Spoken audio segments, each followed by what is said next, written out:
வேற ஐடியா தான்டா யோசிக்கணும். திரும்பவுமாடா? டேய் நீங்க யோசிக்க வேணாம்டா, நானே யோசிச்சுக்கிறேன். ஐடியா கூட ஒரு மூஞ்சிங்கள பாரு.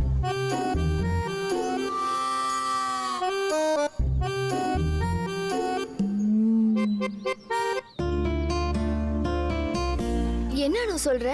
நிஜமாவே அந்த பொண்ணோட ப்ரொபோசல கேப்டன் ஏத்துக்க போறாரா? அதை ஏத்துக்கு வர மாட்டாரான்லாம் எனக்கு தெரியாது. ஆனா அவர் அந்த பொண்ணு பிடிச்சிருக்கிற மாதிரி தான் பேசினாரு. என்ன நீ இப்படி சொல்ற? சத்தியமா என்னால நம்பவே முடியலடி. கேப்டன் உன் மேல காட்டுற கேர் எல்லாம் பார்த்துட்டு உன்னை லவ் பண்றாருன்னு தான் நான் நினைச்சேன்டி. எனக்கு இப்ப என்ன சொல்றதுனே தெரியல. ஏனு ஒருவேளை கேப்டன் உன்கிட்ட விளையாட்டுக்கு ஏதாவது பண்ணிருப்பாரோ? விளையாட்டுக்கு பண்ண மாதிரிலாம் தெரியல. அந்த பொண்ணை பத்தி அவ்வளோ சீரியஸா என்கிட்ட பேசினாரு. அவ ரொம்ப நல்ல பொண்ணா, நல்ல ஃபேமிலியா, முக்கியமா என்ன மாதிரிலாம் வாயாட மாட்டான்னு சொன்னாரு. ஏய் இது ஏதோ உன்கிட்ட விளையாடுற மாதிரி தான் எனக்கு தோணுது. என்னடி சொல்ற?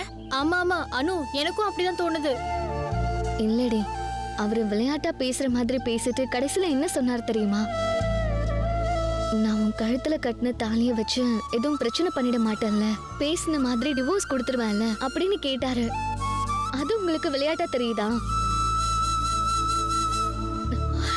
அவர் என்ன லவ்லாம் பண்ணல, நான் தான் தேவையில்லாம குழம்பிட்டேன்.